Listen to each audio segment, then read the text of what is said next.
بسم اللہ الرحمن الرحیم۔ شروع کرتا ہوں اللہ کے نام سے جو بڑا مہربان نہایت رحم کرنے والا ہے۔ شراز ٹی وی چینل دیکھنے والوں کو دل کی گہرائیوں سے السلام علیکم۔ تو دوستوں، آج کا ہمارا موضوع ہے قوم عاد پر اللہ تعالیٰ کا عذاب کیسے نازل ہوا۔ تاریخی حوالوں سے معلوم ہوتا ہے کہ قوم عاد دو قوموں کو کہا جاتا تھا، عاد اولی اور عاد ثانی۔ ناظرین گرامی، عاد ثانیہ کو ہم قوم سمود کے نام سے جانتے ہیں، جس کا ذکر ہم نے پچھلی ویڈیو میں کیا تھا، جن کی طرف حضرت صالح علیہ السلام مبعوث ہوئے تھے، جبکہ ہماری آج کی ویڈیو کا مرکز عاد اولی ہے، جس کی طرف اللہ تعالیٰ نے حضرت ہود علیہ السلام کو مبعوث فرمایا۔ تاریخی حوالوں کا اگر بغور مطالبہ کیا جائے تو ہمیں پتہ چلتا ہے کہ دنیا کی طاقتور ترین قوموں میں سر فہرست قوم عاد ہیں۔ بحیرہ عرب بحیرہ احمر کے درمیان حضرموت، عمان، بحرین اور مغربی یمن کا وسیع عریض علاقے کے ساتھ ایک صحرا ہے جسے الاحقاف کہا جاتا ہے۔ یہی الاحقاف قوم عاد کا مسکن تھا، لیکن اب یہ ایک خطرناک صحرا کے علاوہ کچھ نہ ہے۔ خشک ریت کے ایسے بلند بالا ٹلے ہیں، اگر کوئی چیز اس میں گر جائے تو وہ لمحوں میں غرق ہو جائے۔ بے شک یہ صحرا اللہ پاک کے عذاب کی ایک بہت بڑی نشانی میں سے ایک نشانی ہے۔ کسی زمانے میں یہ علاقے سرسبز شاداب باغات، ٹھنڈے پانی کے چشموں، آبشاروں اور بہت اونچی عمارتوں اور قلعوں سے بھرے پڑے تھے۔ ان علاقوں میں اس وقت کی دنیا کی سپر پاور قوم یعنی قوم عاد آباد تھی۔ وہ انتہائی طاقتور اور مالدار قوم تھی۔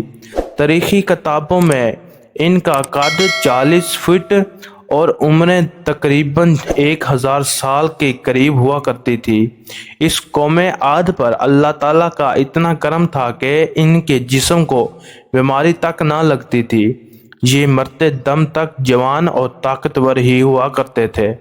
یہی وجہ تھی کہ یہ قوم ہر طرف پھیل کر دنیا کی سب سے زیادہ طاقتور قوم بن گئی۔ اللہ پاک قرآن پاک میں ارشاد فرماتے ہیں کہ ان جیسی کوئی قوم اور ملکوں میں پیدا نہیں ہوگی۔ قوم عاد کے مسکن احقاف کے بارے میں اللہ پاک قرآن پاک میں ارشاد فرماتے ہیں کہ ہود کو یاد کرو جبکہ اس نے اپنی قوم کو احقاف میں ڈرایا۔ یہ قومیں 13 قبائل پر مشتمل تھی اور ایسی طاقتور قومیں تھی کہ اس وقت کی دنیا کی اگر سپر پاور کہا جائے تو یہ غلط نہ ہوگا۔ قوم عاد ایک مرد 10 مردوں سے بآسانی سے لڑ کر جیت سکتا تھا۔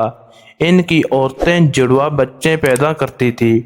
عورتیں ایک ہی ہم بستری سے حاملہ ہو جاتی تھی اور یہی وجہ تھی کہ یہ ان کی تعداد بھی اس وقت کی قوموں میں سب سے زیادہ تھی۔ علامہ جلال الدین سیوطی لکھتے ہیں کہ قوم عاد کے مرد جب جنگ میں جیتی ہوئی کسی غیر قوم کی عورت سے ہم بستری کرتے تو پہلی ہی ہم بستری سے جان سے چلی جاتی۔ طوفان نوح کے بعد بت پرستی کی شروعات اسی قوم نے کی تھی۔ طاقت کے نشے میں یہ لوگ اللہ تبارک و تعالیٰ کو بھول چکے تھے اور انہوں نے بتوں کو اپنا خدا ماننا شروع کر دیا تھا۔ اس قوم نے اللہ تبارک و تعالیٰ کی وحدانیت کو چھوڑ کر بے شمار بت بنائے تھے اور اس بتوں کی پوجا کرتے تھے۔ یہ ہر طرح کی بدکاری اور گناہوں میں پڑ گئے تھے۔ تو اللہ تبارک و تعالیٰ نے اس قوم پر حضرت ہود علیہ السلام کو نبی بنا کر بھیجا۔ ارشاد بارک تعالیٰ ہے، اور ہم نے قوم عاد کی طرف ان کے بھائی حضرت ہود علیہ السلام کو بھیجا۔ انہوں نے کہا، بھائیوں، اللہ ہی کی عبادت کرو، اس کے سوا تمہارا کوئی معبود نہیں، کیا تم ڈرتے نہیں ہو؟ تو اس کی قوم کے سردار جو کافر تھے کہنے لگے، تم ہمیں کم عقل نظر آتے ہو اور ہمیں جھوٹا خیال کرتے ہو۔ پھر ہم نے حضرت ہود علیہ السلام اور جو لوگ ایمان لائے تھے ان کے ساتھ تھے ان کو نجات بخشی، اور جنہوں نے ہماری آیات کو جھٹلایا تھا ان کی جڑیں کاٹ دی، اور وہ ایمان لانے والوں میں سے نہیں۔ جب حضرت ہود علیہ السلام اپنی قوم میں تبلیغ شروع کی تو قوم کے لوگوں نے حضرت ہود علیہ السلام کو برا بھلا کہتے ہوئے مذاق اڑانا شروع کر دیا۔ ان لوگوں نے حضرت ہود علیہ السلام کی کسی بات پر یقین نہیں لایا۔ حضرت ہود علیہ السلام مسلسل 40 سال تک اپنی قوم کو اللہ تبارک و تعالیٰ کا پیغام پہنچاتے رہے اور اس کی قوم کو بدکاریوں سے باز آنے کی نصیحت کرتے رہے۔ یہ قوم جہالت میں اس قدر گم تھی کہ اس قوم کو حضرت ہود علیہ السلام کی باتوں کا کوئی اثر نہیں ہوتا تھا۔ حضرت ہود علیہ السلام نے اللہ تعالیٰ کے حکم سے اپنی کوشش جاری رکھی تھی۔ قوم عاد کے 13 قبائل میں سے 2 ہی بڑے قبائل تھے جن کا نام لقمان اور خلجان تھا۔ ان دونوں قبیلوں کے پاس ساری قوم کی سرداری تھی۔ جب حضرت ہود علیہ السلام نے ان کو اللہ تبارک و تعالیٰ کا پیغام پہنچایا تو کلمان قبیلے نے حضرت ہود علیہ السلام کی مخالفت کر دی، جبکہ قبیلہ خلجان نے حضرت ہود علیہ السلام کی دعوت پر لبیک کہتے ہوئے ایمان لے آئے۔ اسی طرح حضرت ہود علیہ السلام کو قبیلہ خلجان کی حمایت مل گئی، جس وجہ سے باقی قبیلوں میں حضرت ہود کو جسمانی نقصان پہنچنے سے باز رہے۔ جو لوگ حضرت ہود علیہ السلام کی جان کے دشمن بنے ہوئے تھے وہ قبیلہ خلجان کے ایمان لانے کی وجہ سے حضرت ہود علیہ السلام سے دور ہو گئے۔ اسی قبیلے کے علاوہ وہ پوری قوم میں کوئی بھی قبیلہ ایسا نہیں تھا جو حضرت ہود علیہ السلام پر ایمان لایا ہو۔ تو اللہ تبارک و تعالیٰ کے پیارے نبی حضرت ہود علیہ السلام نے کئی سالوں کی تبلیغ کے بعد بھی اپنے قبیلے کے علاوہ باقی 12 قبیلوں میں سے کوئی بھی شخص ایمان نہ لایا، بلکہ وہ سب آپ کو جھوٹا قرار دیتے رہے۔ تو حضرت ہود علیہ السلام نے بڑی کوشش کی کہ اس قوم کو اللہ تبارک و تعالیٰ کی طرف مائل کر دوں، تو حضرت ہود علیہ السلام کی کسی بات کا اس قوم میں عاد پر اثر نہ ہوتا تھا، تو مسلسل زناکاری، بدکاری، بت پرستی میں مگن رہتے تھے۔ یہ بات حضرت ہود علیہ السلام کو اچھی نہیں گزرتی تھی۔ انہوں نے پھر اللہ تبارک و تعالیٰ سے دعا مانگنے کے لیے اپنے دونوں ہاتھ بلند کیے اور دعا مانگی، اے پروردگار، انہوں نے مجھے جھوٹا کہا ہے، تو پر مدد فرما۔ اللہ تبارک و تعالیٰ نے اپنے نبی حضرت ہود علیہ السلام کو فرما دیا کہ جواب میں فرمایا، اے نبی علیہ السلام، یہ بہت جلد اپنے کیے پر پچھتانے لگیں گے۔ تو اللہ تبارک و تعالیٰ نے حضرت ہود علیہ السلام کی دعا قبول فرمائی اور قوم عاد پر عذاب کی ابتدا کر دی۔ اللہ تبارک و تعالیٰ نے اس نرالی اور طاقتور قوم کی تباہی کے لیے عذاب بھی شدید ہی رکھا تھا۔ سب سے پہلے اللہ تبارک و تعالیٰ نے بارش برسانے والے فرشتوں کو حکم دیا کہ آپ اس قوم کے لوگوں پر بارش نہ برسائیں۔ اللہ کے حکم سے چشمے اور آبشاریں خشک ہو گئیں، چنانچہ دیکھتے ہی دیکھتے ان کے سرسبز شاداب کھیت کھیلیاں سوکھنے لگے اور مویشی مرنے لگے، یہاں تک کہ لوگ پینے کے پانی سے ترسنے لگے۔ کثیر تعداد میں پیدا ہونے والے پھل اور اناج ناپید ہو گئے۔ پوری قوم خشک سالی کا شکار ہو کر بدحال اور پریشان ہو گئی کہ اللہ تبارک و تعالیٰ نے اس قوم پر یہ عذاب 3 سال تک جاری رکھا۔ حضرت ہود علیہ السلام نے اپنی قوم کو اس حالت میں دیکھ کر بہت ہی دکھ ہوا۔ اس پریشانی میں ایک دن اپنی قوم سے فرمانے لگے، اے میری قوم کے لوگوں، تم اپنے پالنے والوں سے بخشش مانگو، اس کے آگے توبہ استغفار کرو اور تم پر آسمان سے موسلادھار بارش برسے گا اور تمہاری طاقت اور قوت میں اضافہ فرمائے گا، اور دیکھو گناہ گار بن کر روگردانی نہ کرو۔ اس نصیحت کے بدلے قومیں کہنے لگی کہ ہود، تمہارے پاس ایسی کوئی دلیل نہیں ہے کہ ہم اپنے خداؤں کو جھوٹا کر تمہارے خدا پر یقین لے آئیں۔ قوم کے لوگوں پر حضرت ہود علیہ السلام کی نصیحت کا کوئی اثر نہیں ہوا۔ وہ حضرت ہود علیہ السلام کو پاگل کہتے تھے۔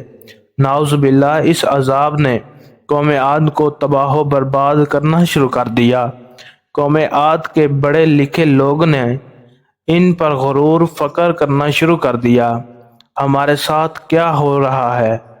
پہلے والی قوموں میں مشہور تھا کہ جب بھی کوئی مشکل کسی بھی قوم پر آتی تھی، وہ بیت اللہ شریف کا ہی رخ کرتے تھے، جس سے ان پر وبا کا خاتمہ ہو جاتا تھا۔ قوم عاد کے سرداروں نے فیصلہ کیا کہ بیت اللہ جایا جائے۔ چنانچہ سرداروں کے مشورے سے 90 لوگوں کا وفد بیت اللہ شریف کی طرف روانہ ہو گیا۔ مکہ میں اس وقت قوم عمالقہ کی حکومت تھی۔ ان کے سردار کا نام جرہ بن طارق تھا۔ روایات میں ہے کہ جرہ بن طارق کی بیوی قوم عاد سے تھی، اس لیے جب وہ لشکر مکہ کی سرزمین میں داخل ہوا تو جرہ اور ان کی بیوی نے آنے والے مہمانوں کی بے حد خدمت کی۔ انہوں نے بڑی خوشی کے ساتھ ان کی مہمان نوازی کی۔ حضرت امام طبری رحمۃ اللہ علیہ فرماتے ہیں کہ ایک مہینے کی غرض تک وہ لشکر اپنا مقصد بھول کر ہر طرح کی محفلوں میں مصروف رہا۔ یہاں آ کر وہ سب کچھ بھول گئے تھے ہم کس کام کے لیے آئے ہیں اور ہماری قوم عاد کا کیا حال ہو رہا ہوگا۔ ایک دن جرہ نے اپنی بیوی کو کہا، تم گانا گانے والوں سے کہو کہ ان کو اشعار کے ذریعے یاد کروائیں کہ وہ کس لیے یہاں آئے ہیں۔ پھر ایک رات محفل میں گانا گانے والوں نے اشعار پڑھے، جس سے ان کو یاد آ گیا کہ قوم عاد کے ان 90 لوگوں کو مکہ آنے کا کیا مقصد ہے۔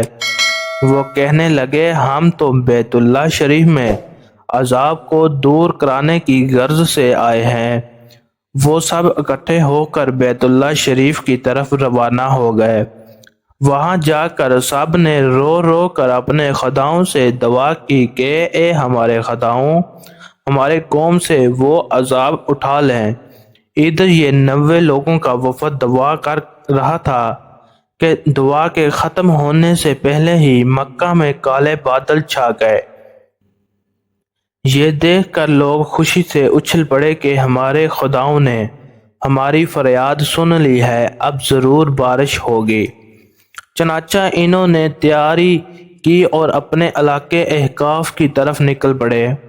لوگوں کی خوشی کی انتہا نہ رہی تھی۔ یہ دیکھ کر جیسے جیسے وہ وفد اپنے قبیلے کی طرف جا رہا تھا، آسمان سے بادل بھی ان کے ساتھ ہی تھے۔ حضرت ہود علیہ السلام نے جب کالے بادل دیکھے تو وہ سمجھ گئے کہ اللہ کا وعدہ پورا ہونے کا وقت آ گیا ہے اور اب یہ لوگ عذاب میں مبتلا ہوں گے۔ لہٰذا انہوں نے ایک بار پھر اپنی قوم کو مخاطب کرتے ہوئے فرمایا، اے میری قوم، یہ اللہ تعالیٰ کا عذاب ہے جو تم پر نازل ہوا چاہتا ہے۔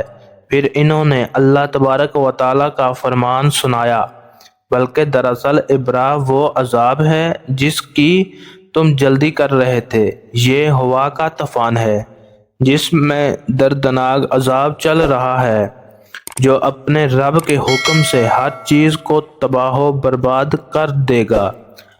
مگر ان بادلوں کو دیکھ کر بھی جب قوم عاد نے توبہ نہ کی تو حضرت ہود علیہ السلام نے اپنے ماننے والوں کو لے کر خطیرہ نامی بستی کی طرف ہجرت کر گئے، جہاں پر اللہ تعالیٰ نے ان سب کو محفوظ رکھا۔ بس حضرت ہود علیہ السلام کی ہجرت کی دیر تھی کہ کالے بادل اور سیاہ ہو گئے اور کالے طوفان آ گئے۔ قرآن کریم میں ہے کہ اللہ تعالیٰ نے تیز آندھی کا یہ عذاب 7 راتوں اور 8 دن تک مسلسل جاری رکھا۔ یہ آندھی اور طوفان قوم عاد کے ہر شخص کے پاس گیا اور سب کو برباد کر کے رکھ دیا۔ پوری کی پوری قوم اپنے محلات اور قلعوں میں سمیت ریت کے اندر دفن ہو گئی، حتیٰ کہ احقاف کا سارا علاقہ ایک صحرا میں بدل گیا۔ اسی طرح اللہ پاک نے اس قوم عاد کا نام و نشان مٹا دیا۔ ناظرین، اگر امیجن بھی بادل دیکھیں تو یہ دعا کیا کریں، اے اللہ پاک، میں ان بادلوں میں چھپے خیر کا طلب ہوں، اور جو شر اس میں موجود ہے میں اس سے تیری پناہ مانگتا ہوں۔ اللہ پاک سے دعا ہے کہ وہ ہم پر اپنا کرم اور فضل فرمائے کر ہمیں اپنے برگزید بندوں میں شامل فرما دے، آمین۔ تو کیسی لگی ہمارے ویڈیو کمنٹس کر کے لازمی بتائیں، اور ویڈیو کے آخر میں گزارش ہے، اگر آپ نے Shiraz T V YouTube channel ابھی تک سبسکرائب نہیں کیا تو لازمی سبسکرائب کر لیں۔ جزاک اللہ۔